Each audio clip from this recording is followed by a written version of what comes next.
o Eterno Egito. Por séculos, os deuses protegeram as suas terras.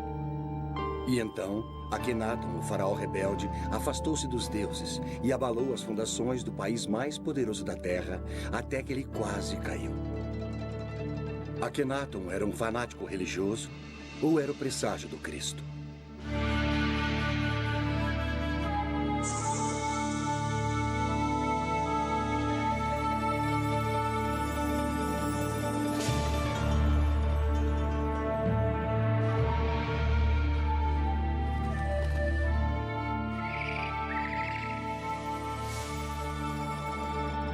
Os grandes egípcios.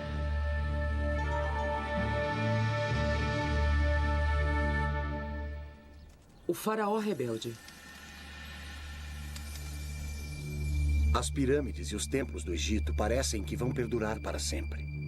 Mas existem alguns monumentos que desapareceram praticamente quando foram construídos.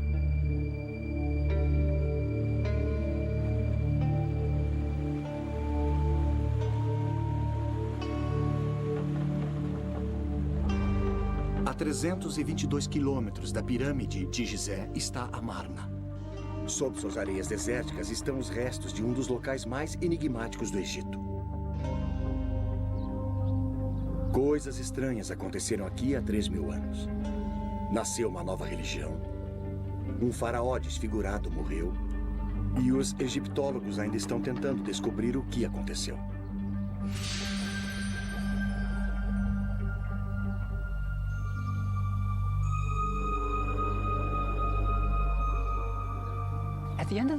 No final do século passado, Sir Flinders Petrie, o fundador da egiptologia moderna, descobriu uma grande cidade perdida no deserto.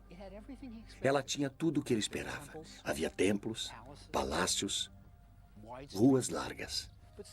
Mas ainda assim faltava alguma coisa. Faltava cenas do faraó golpeando seus inimigos, marchando para a batalha. Também havia cenas do faraó fazendo oferendas a centenas de deuses egípcios. Não havia deuses. Quando Petrie continuou a escavar, ficou ainda mais chocado. O faraó era mostrado desfigurado, com o rosto alongado, seios, quadris largos e coxas grandes. Durante 1000 anos, os faraós foram retratados como jovens vigorosos, musculosos, prontos para a batalha. Este faraó era retratado desfigurado. Era quase como se uma criatura de outro planeta tivesse sido deixada no deserto egípcio.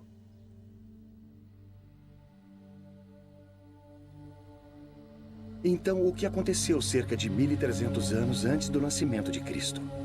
Para responder a essa pergunta, precisamos conhecer a família deste faraó rebelde.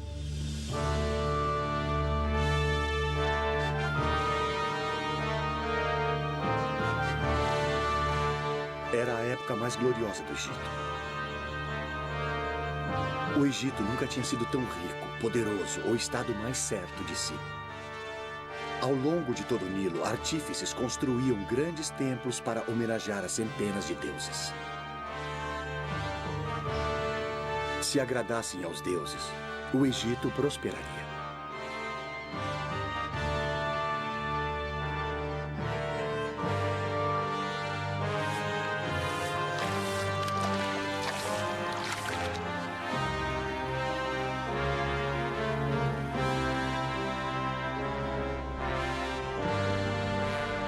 O pai de Akenaton, o faraó Amenhotep III, vivia no grande centro religioso de Tebas, cidade do deus Amon, cujos silos de topo arredondado estavam cheios de grãos, óleo, linho e vinho, necessários para pagar as centenas de sacerdotes que serviam os deuses. Havia uma só principal indústria na cidade, a religião. E bem no centro de tudo estava Amenhotep III. Suas duas colossais estátuas ainda se encontram na planície de Tebas. Uma vez elas guardaram um grande templo, que agora encontra-se sob o solo. Toda a glória e riqueza de Tebas logo seriam abaladas por uma revolução como jamais vista.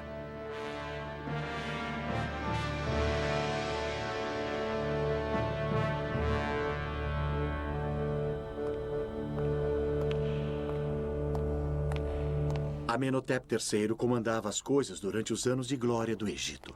Então não é de surpreender que a maior estátua do Museu do Cairo seja dele, com a sua família.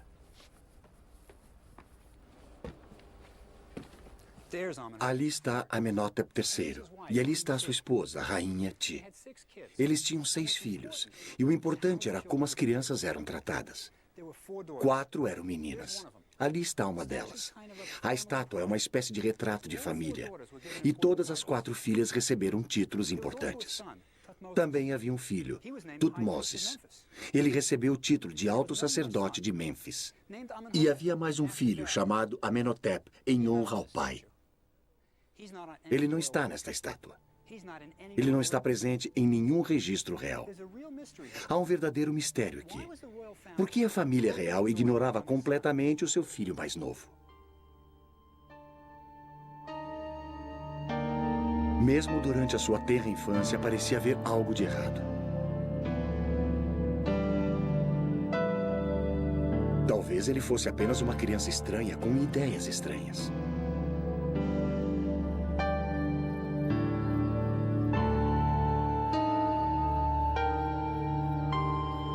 Enquanto seu irmão e irmãs recebiam títulos e honras, não havia nada para o jovem Amenhotep.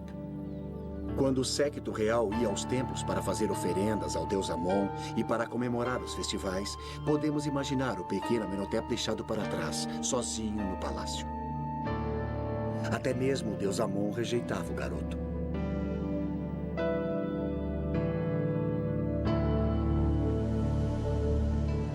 Então, o jovem príncipe foi excluído das cerimônias nos templos, onde seu irmão e suas irmãs faziam oferendas aos deuses. Tudo girava em torno dos templos e seus milhares de sacerdotes.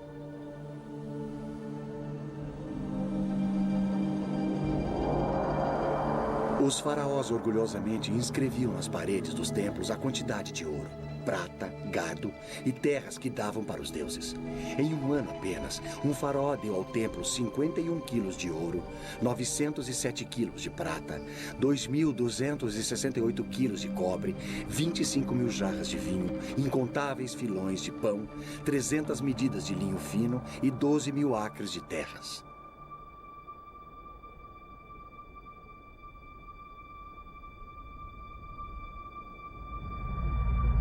Este era um mundo que rejeitava o pequeno garoto, mas as coisas estavam para mudar. Depois do faraó, a pessoa mais importante da família real era a Rainha Ti, a grande esposa do rei. Quando Amenhotep III casou com Ti, ele enviou o que então foram os primeiros telegramas do mundo. Proclamações de casamento esculpidas em placas em forma de escaravelho e enviadas a países estrangeiros. Elas diziam: tomei uma esposa, a Rainha Ti, senhora das 2 terras. Seus pais são Uia e Tuia. Os pais da nova rainha não pertenciam à realeza. Para qualquer um que lesse as entrelinhas, a mensagem era clara. Minha esposa é uma plebeia, mas é melhor vocês a aceitarem como a rainha do Egito. Sua escultura denota uma mulher poderosa, do tipo que conseguia o que queria. Sua ambição parecia concentrada em Amenhotep, seu filho, que mais tarde mudaria o seu nome para Akhenaton. O que a Rainha Ti queria era que seu filho Akhenaton fosse o faraó do Egito. O irmão mais velho de Akhenaton tinha morrido, mas havia outros pretendentes ao trono. Eles eram os jovens filhos do faraó com suas outras esposas. Sob circunstâncias normais, qualquer um deles poderia ter sido faraó. Mas foi o patinho feio da Rainha Ti que se tornou rei. É uma curiosa sutileza da história, mas devido à determinação de Ti de colocar Akhenaton no trono do Egito, nós ainda vivemos com as consequências.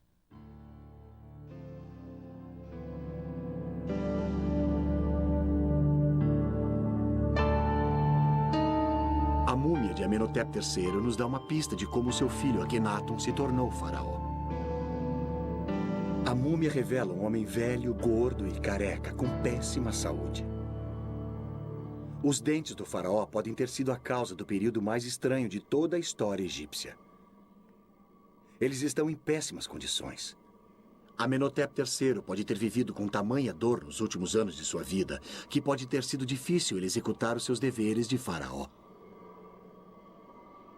Tanto os plebeus como os reis eram vítimas de sua dieta.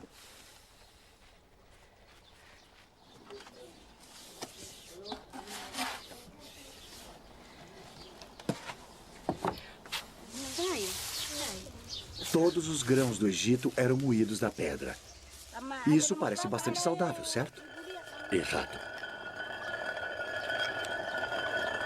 Veja, isso significa que, junto com o seu pão, você ingeria uma quantidade considerável de areia e sedimentos. Passar anos comendo pão egípcio moía os dentes, expondo as suas raízes à deterioração. Por mais habilidosos que os médicos egípcios fossem, eles não eram dentistas. Então, restava ao pobre Amenhotep III tentar aliviar a dor como pudesse. Ele pode ter sido sedado com vinho ou talvez com ópio.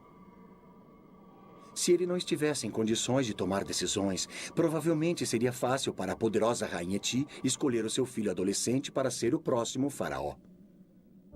Levado até o topo por sua ambiciosa mãe, o garoto rejeitado se tornou o rei do Egito. Mas que tipo de faraó seria o estranho rapaz de 18 anos?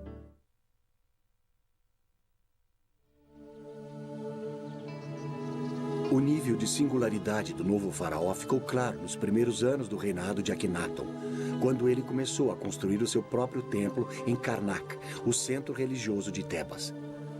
Karnak, na verdade, é um labirinto de templos que ocupa mais de 100 acres. Construída num período de 2000 anos, cada faraó incluiu os seus próprios monumentos para cair nas boas graças dos deuses. Quando Akhenaton fez a sua contribuição, o povo do Egito soube que algo muito estranho tinha acontecido. Ele criou um estilo artístico completamente novo e esquisito. O faraó era retratado com longos dedos dos pés, quadris largos, dedos das mãos extremamente longos, seios e um rosto alongado.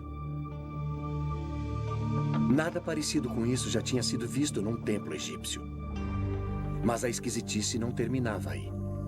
Bem à frente do templo estavam duas estátuas colossais do faraó, que acentuavam as suas estranhas características ainda mais. Mas isso não era tudo. O templo estava coberto de cenas do Aten, o disco do sol. Com seus raios brilhando para baixo, terminando em mãos segurando Ankhs, o hieróglifo que significava vida. Amon e os outros deuses do Egito tinham desaparecido, substituídos pelo disco solar. O povo deve ter imaginado: onde estão os outros deuses? Eles logo saberiam. Akhenaton tinha declarado, pela primeira vez na história registrada, que havia apenas um Deus. Ele tinha virado 2000 anos de religião egípcia de pernas para o ar.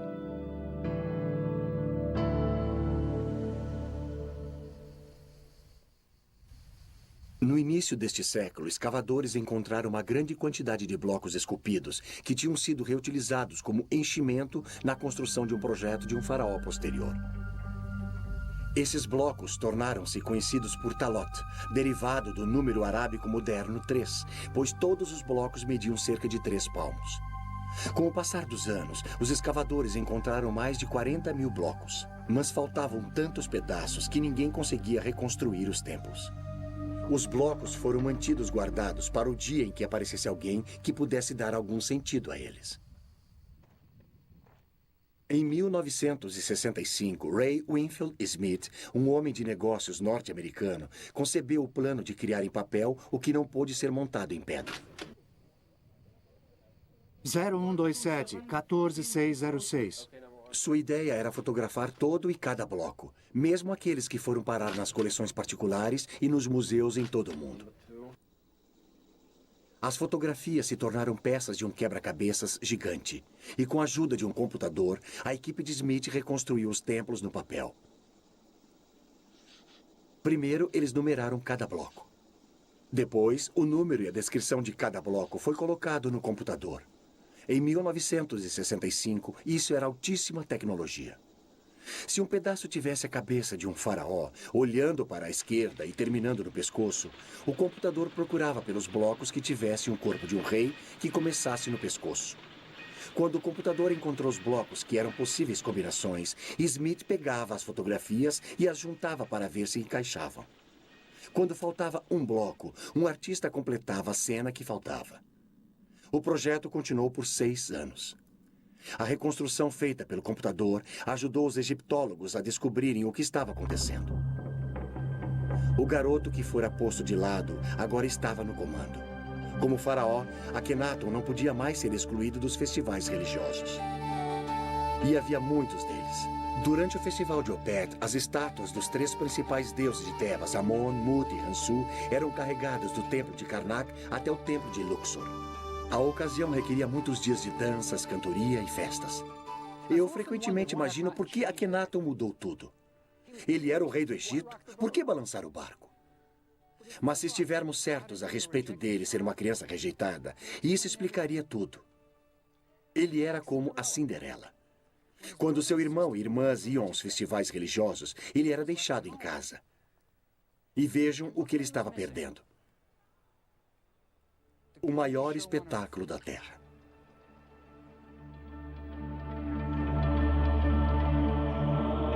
À noite, sacerdotes de cabeça raspada cantavam as suas orações para aplacar os deuses do Egito. Eu sou o pai dos pais, a mãe das mães e o touro dos 7 seres celestiais. Eu abro a minha boca para falar em meio ao silêncio. Os homens devem ter um caminho por onde trilhar.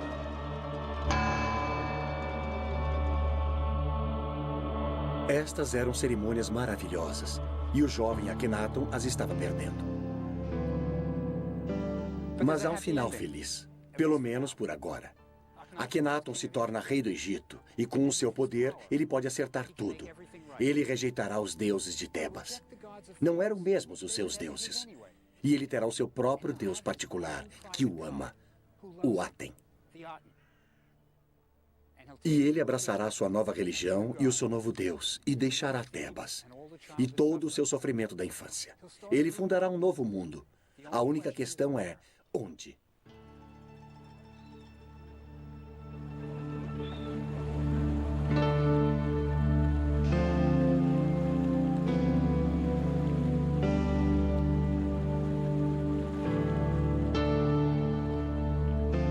A resposta para a pergunta sobre o local onde Akhenaton deve começar a sua nova vida veio no 5º ano de seu reinado e do próprio Aten.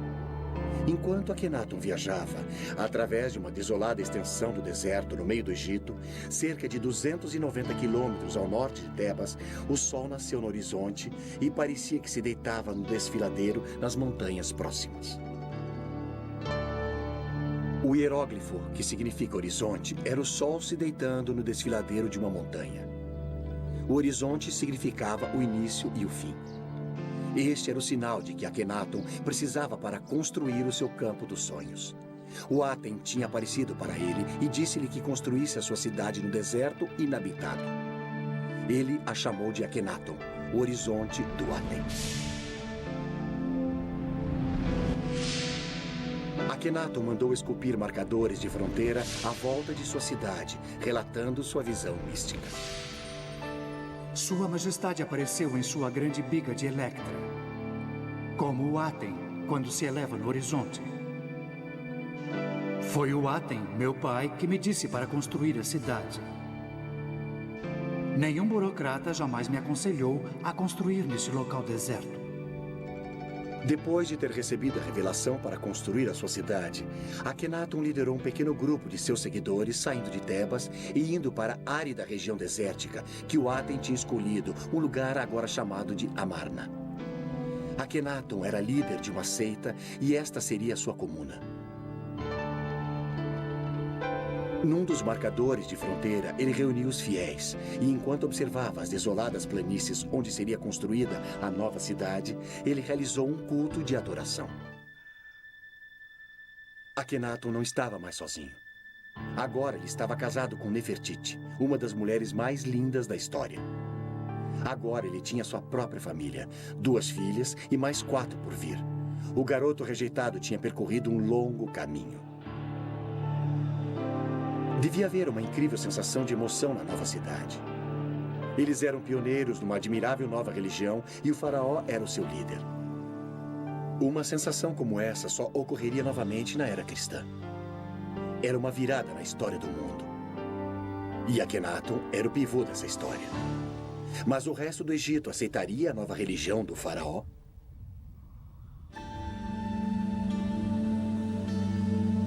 As mudanças do faraó rebelde causaram uma grande revolução. E um homem que realmente foi pego no meio da revolução religiosa foi Ramosa, o prefeito de Tebas.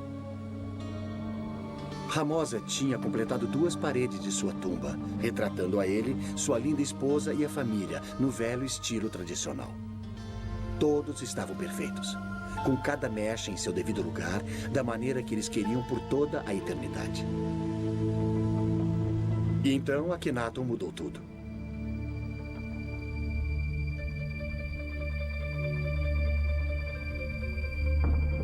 Desesperado para ser politicamente correto, Ramosa começou a completar a sua tumba no novo estilo, retratando Akhenaton e até Ramosa com um queixo alongado e nariz aquilino. Povos de todo o Oriente Médio reverenciavam Akhenaton. Ramosa também se retratou com colares de ouro, talvez a sua recompensa por mudar para o novo deus. Ou era um suborno para manter as aparências. O velho Ramosa morreu antes de completar a sua tumba, e a procissão funerária que o enterrou foi rapidamente pintada na parede. Ramosa tinha um pé na religião antiga e um pé na nova. Você imagina o que ele pensou que iria lhe acontecer na próxima vida, ou se é que havia mesmo a próxima vida. Mas Ramosa não era o único que tinha perguntas.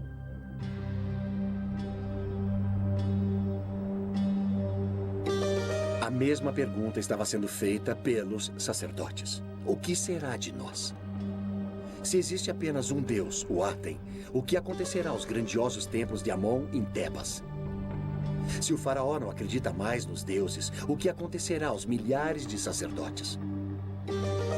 O poderoso clero de Tebas estava enfurecido com Akhenaton.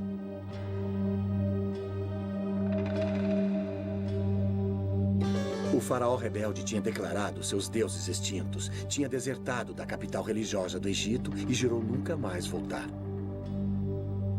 As oferendas reais aos templos tinham se acabado. Não haveria mais doações aos templos dos prisioneiros capturados nas guerras. Os recursos do Egito estavam se esvaindo das cidades instituídas e indo para o deserto para construir a nova cidade do faraó. Mas não eram apenas os sacerdotes que sofriam por causa da nova religião.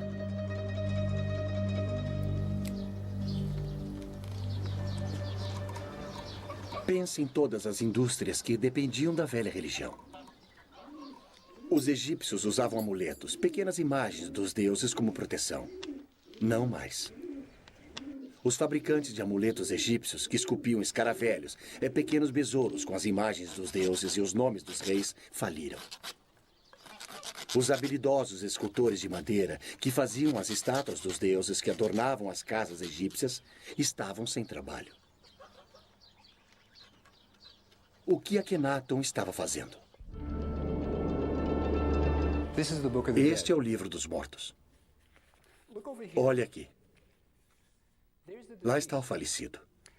Você pode ver o que ele está segurando na mão? É o seu coração. O coração era muito importante para os egípcios. Eles acreditavam que se pensava com o coração. E isso até que faz sentido. Quando você fica emocionado, é o seu coração que bate rápido, não o seu cérebro. É por isso que no Dia dos Namorados você dá corações de chocolate e não cérebros de chocolate. E olha aqui. Estes 4 deuses, eles estão protegendo os órgãos internos do falecido. Veja, os egípcios eram ressurrecionistas. Eles acreditavam que o seu corpo literalmente se levantaria e funcionaria novamente na próxima vida. Então, você tinha de ter um corpo completo, incluindo seus órgãos internos. E a viagem até o próximo mundo? Ela seria feita de barco. Agora, se você olhar aqui no final do Livro dos Mortos, ele até vem com remos mágicos para a viagem. De certo modo, este é o mapa para ir ao próximo mundo. Mas Akhenaton estava jogando fora todos os mapas velhos. Ele estava escrevendo o seu próprio mapa.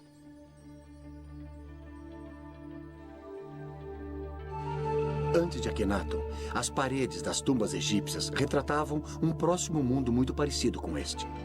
O falecido ainda está trabalhando nos campos, mas é muito melhor. Agora ele possui vestes feitas do linho branco mais fino, e você tem a sensação de que tem até ar-condicionado. Mas Akhenaton também mudou isso. Em Amarna, as paredes das tumbas não mais mostravam os mortos no próximo mundo. Essas cenas foram substituídas por retratos de Akhenaton e da família real, e frequentemente adorando o Aten. Se havia um próximo mundo, ele parecia girar em torno de Akhenaton. E junto com esta confusa visão do pós-vida, está uma das maiores realizações intelectuais no mundo antigo, um poema escrito pelo próprio Akhenaton. Esplêndido você se ergue ao amanhecer. Aten vivente, criador da vida. Quando você nasce no leste, você cobre toda a terra com a sua beleza. Você é formoso, grandioso, radiante.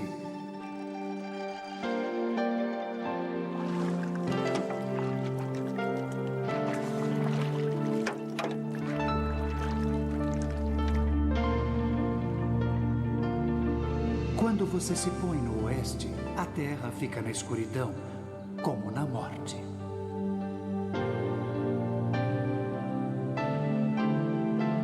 Os leões vêm de seus covis, todas as serpentes picam, a noite ronda. A terra está mergulhada no silêncio, enquanto seu Criador descansa na escuridão.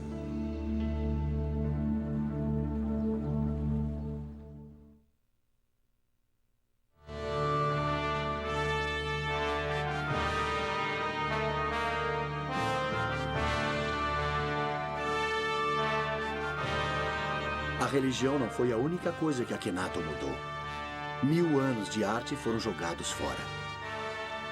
Antes de Akhenaton, a arte egípcia mal tinha mudado com o passar dos séculos. Nós estamos acostumados com mudanças de estilo artístico quase todo ano. No Egito, a arte era para a eternidade. As mudanças eram para ser evitadas. A estátua de um faraó de 2500 anos antes de Cristo não é radicalmente diferente de uma estátua feita 2000 anos depois.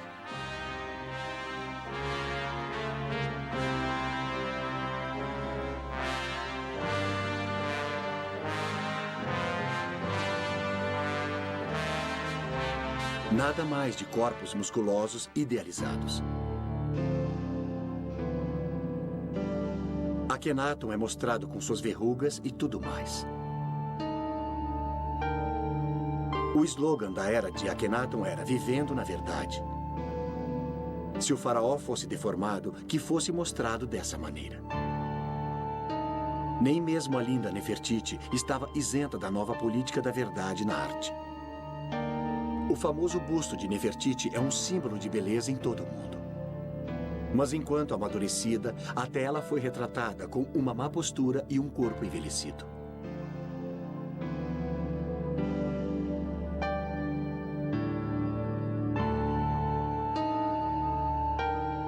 Tornou-se moda mostrar toda a família real com cabeças alongadas.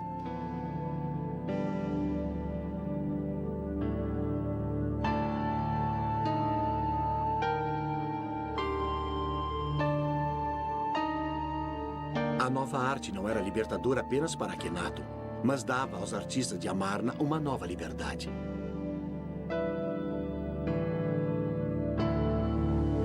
Os artistas tiveram uma chance de se expressar como nunca antes. As novas cenas da família real podiam ser montadas sem preocupações com a tradição. Eles eram mostrados de maneira informal, se beijando e se tocando, fazendo refeições juntos. Nunca havia sido permitido ver a vida privada de um faraó no Antigo Egito. Mas Akhenaton o permitiu. Era como se cinegrafistas fossem convidados para filmar a rainha da Inglaterra escovando os dentes. Crescendo em Tebas, Akhenaton nunca tinha sido mostrado com sua família. Nunca fora citado nos monumentos. Agora, aqui em Amarna, ele podia sair do armário e dizer: "Me aceitem como eu sou." Pela primeira vez em sua vida, Akhenaton podia ser ele mesmo. Terminada, Amarna era um cenário teatral para comemorar o reinado de Akhenaton. O garoto rejeitado tinha percorrido um longo caminho. Sobre a estrada, uma ponte ligava o palácio à área do templo. Aqui, Akhenaton e Nefertiti apareciam diante do povo numa sacada chamada de Janela das Aparições, atirando ornamentos de ouro e outros presentes àqueles que eles queriam honrar. A cidade cresceu, chegando a mais de 10.000 habitantes. Havia barqueiros, burocratas, mercadores, artesãos, sacerdotes e suas famílias.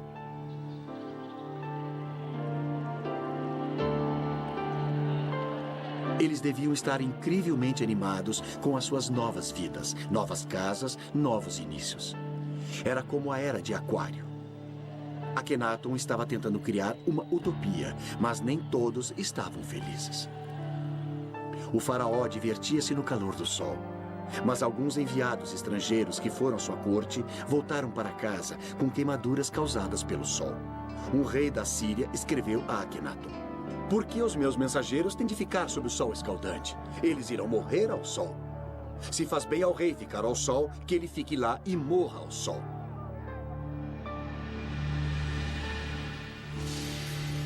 Eles eram como os adoradores do sol californianos. Eu sempre penso na corte de Akhenaton com um bronzeado permanente.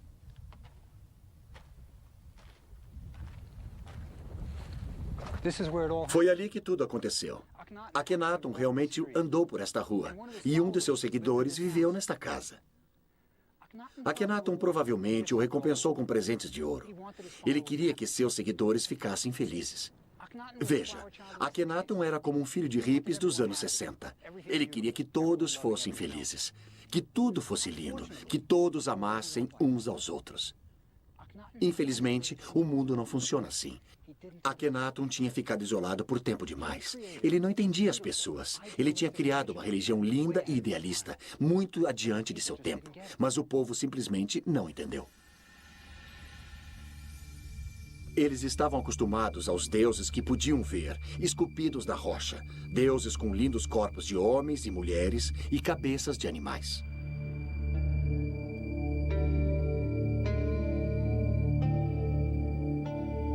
O deus de Akhenaton, o Aten, era uma abstração. Era o princípio básico do universo, luz. Os súditos de Akhenaton simplesmente não conseguiam entender isso. Este não era um deus com o qual podiam contar na hora da necessidade. Além disso, havia um elitismo em relação à nova religião que deve ter confundido os supostos adoradores do disco. O Aten nunca lançava seus raios sobre eles, somente na família real. O Aten era o deus pessoal de Akhenaton, dando ao rei desenfreados amor e amparo. Talvez ele tenha substituído o pai que o tinha empurrado para um segundo plano. Eram Akhenaton e a sua família que adoravam o Aten. Todos os outros tinham de se contentar com a luz refletida de Akhenaton. É quase como que se a nova religião viesse em dois tamanhos, plebeu e king size. Nesta cidade sagrada no deserto, Akhenaton foi tirado do sofrimento que tinha experimentado na sua infância em Tebas. Mas ele também foi tirado da realidade. Havia problemas no paraíso. O Egito estava morrendo. Por mais de 10 anos, Akhenaton tinha vivido na sua amada Amarna, com seus pensamentos voltados para a religião e para o seu deus pessoal, o Aten. Mas ninguém ficou cuidando da loja. Era como se o presidente dos Estados Unidos tivesse mudado a sede do Congresso para o Wyoming e começasse a escrever poesias. O exército do Egito, que um dia fora grandioso, tinha enfraquecido. Os países estrangeiros não mais mandavam tributos. Dos remotos postos avançados na Síria e no Líbano, os embaixadores estrangeiros do Egito escreveram ao rei dizendo que não mais eram respeitados. Cartas escritas por um de seus príncipes leais, Reboti, falam da falta de respeito por Akhenaton e pelo próprio Reboti. Escrevendo de sua posição fortificada, ele pleiteou: Eles conspiram entre eles.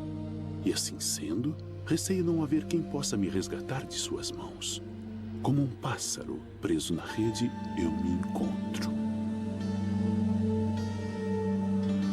É preciso lembrar como Reboti estava isolado. Para os soldados egípcios chegarem a ele, teriam de marchar através de Gaza, Canaã, até o Vale de Beká, na Síria, e depois para o norte. Este sempre era um território hostil.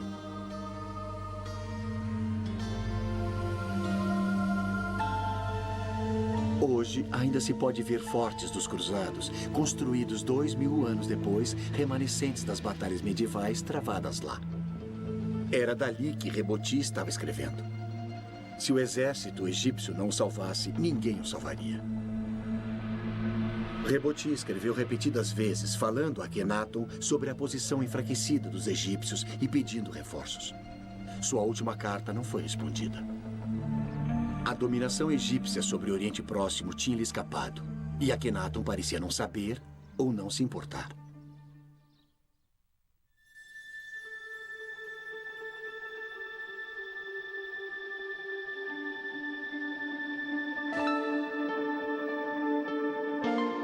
Isolado dos problemas do Egito e talvez da própria realidade, Akhenaton devia estar realmente muito feliz com seu novo Deus, sua nova família e sua nova cidade. Mas após 14 anos de casamento, sua linda esposa e companheira Nefertiti morreu. Sua outra esposa, Kia, também tinha morrido. Então, agora ele não tinha uma mulher ao seu lado. Akhenaton tinha sido criado entre mulheres, 4 irmãs e sua poderosa mãe, a rainha Ti. Nefertiti tinha sempre estado ao seu lado, partilhando seus sonhos. Kia, sua linda esposa secundária, também era importante para ele.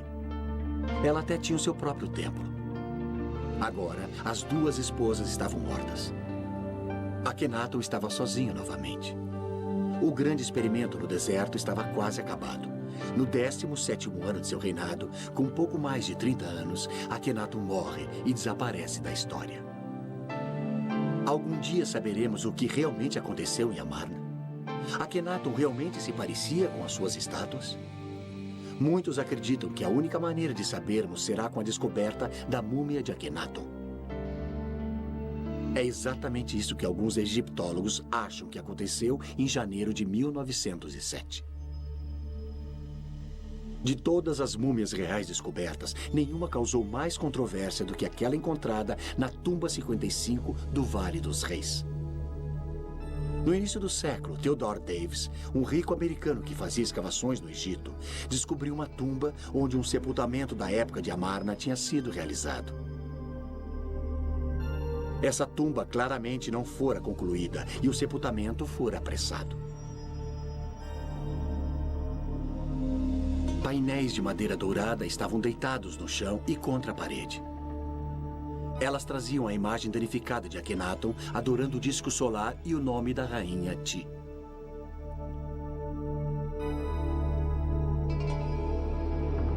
Em um nicho estavam 4 lindos potes de alabastro que guardavam os órgãos internos da múmia. Deitado no chão, um lindo caixão, porém muito danificado, feito de milhares de incrustações e pedras semipreciosas na forma de asas protetoras. Mas as cártulas contendo o nome do seu ocupante tinham sido arrancadas. Todos envolvidos na escavação da tumba acreditavam que poderiam identificar a múmia dentro do esquife, uma vez que a sua tampa fosse aberta e as inscrições nas bandagens ou as joias fossem examinadas. Quando chegou o dia de desembrulhá-la, todos os presentes sentiam a importância histórica do evento. Eles iriam ser os primeiros em mais de 3.000 anos a ver o rosto de um rei ou rainha do Egito. Quando abriram a tampa do esquife, viram uma múmia envolta em folhas de ouro. Mas quando começaram a desembrulhar a múmia, aconteceu algo digno de um filme de terror. Assim que a tocaram, ela se transformou em pó, deixando-os com uma pilha de ossos desarticulados no fundo do esquife. Mas sob o esqueleto, a última folha de ouro parecia ter o nome de Akhenaton, meio danificado. Sua pelvis era larga como a de uma mulher, mas nas suas estátuas, Akhenaton sempre tinha sido mostrado com uma pelvis larga. A cabeça da múmia era alongada como a de Akhenaton. Tudo parecia se encaixar perfeitamente. Alguns dos presentes estavam absolutamente convencidos de que tinham encontrado a múmia de Akhenaton. Mas ainda hoje a identidade da múmia da tumba 55 é um mistério. A palavra final do porquê Akhenaton e a família real eram mostrados deformados pode ser dada agora por um grupo de cientistas que estuda uma doença chamada Síndrome de Marfan, um defeito genético que danifica o tecido conjuntivo do corpo. Abraham Lincoln provavelmente sofria da Síndrome de Marfan. Alguns de seus sintomas são rosto alongado, queixo protuberante, dedos das mãos e dos pés alongados e olhos estranhos. Parece com um faraó que você conhece? E se Akhenaton era portador desse defeito genético, cada uma de suas filhas teria uma chance de 50% de herdá-lo. E isso pode explicar por que todos são mostrados com sintomas semelhantes.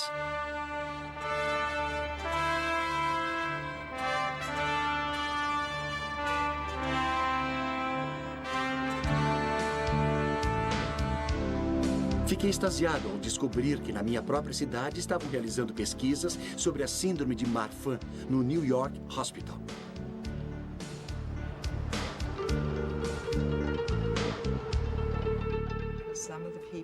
A doutora Jessica Davis é uma das maiores especialistas do mundo na síndrome de Marfan.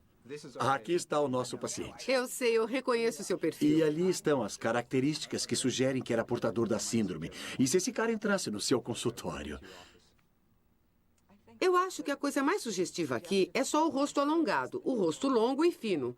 Mas ele também é um indivíduo de boa aparência. Essas seriam as duas coisas a serem analisadas. Alguém que tem características comuns, mas um rosto longo e fino. Então, o diagnóstico da síndrome de Marfan não depende apenas da aparência da face.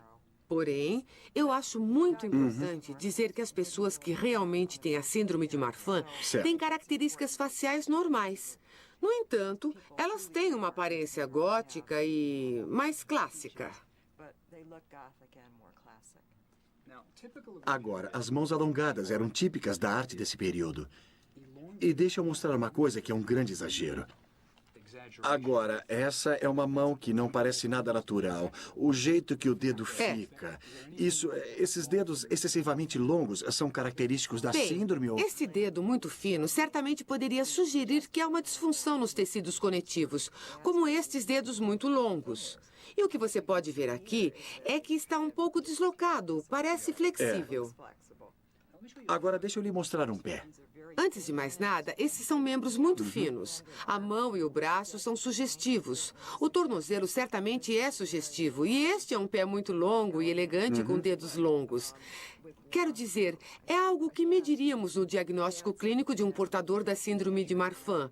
Então, sim, é muito sugestivo. Por causa da face, das mãos, dos pés, o corpo, a estrutura do esqueleto, você mandaria este homem fazer um exame para ver se ele tem Marfan? Se faria mais alguma coisa? Sim, mandaria fazer um ecocardiograma. E você mandaria fazer o exame? Sim. Eu acho essa história fascinante. A tese parece bem razoável. Vale a pena checar a hipótese e dar uma olhada nos outros membros de sua família. Ótimo. Seria muito interessante. Mesmo na morte, Akhenaton se rebelou contra as tradições do Egito, rejeitando este local onde seus ancestrais tinham sido enterrados. Para sua tumba, ele escolheu um vale remoto em Amarna. Se parece com o Vale dos Reis, onde seu pai foi enterrado. Talvez a criança que existia nele ainda procurasse por aceitação.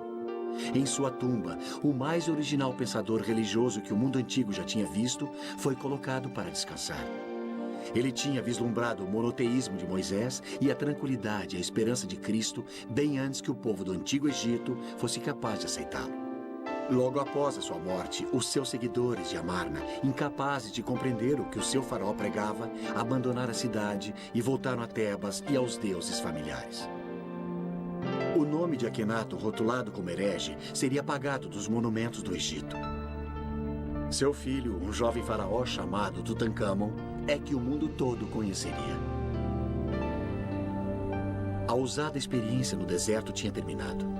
A cidade de Amarna voltou à areia. James Breasted, o egiptólogo norte-americano, disse de Akhenaton: Morreu com ele um espírito que o mundo nunca tinha visto antes. Uma alma corajosa, destemidamente enfrentando o impulso da tradição imemorial. Esse homem, que numa era tão remota e sob condições tão adversas, tornou-se o primeiro idealista e o primeiro indivíduo do mundo. Uma imagem forte, mas com muita verdade.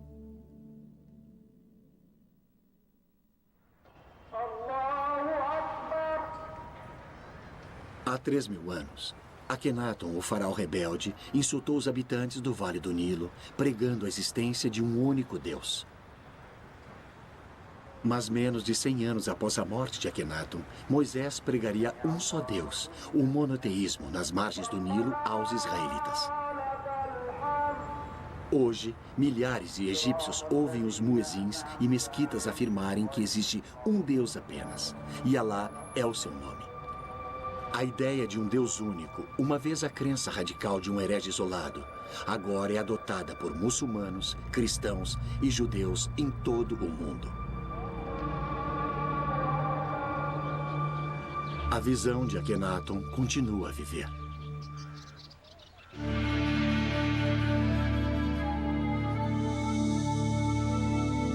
Versão brasileira, Tempo Filmes, São Paulo.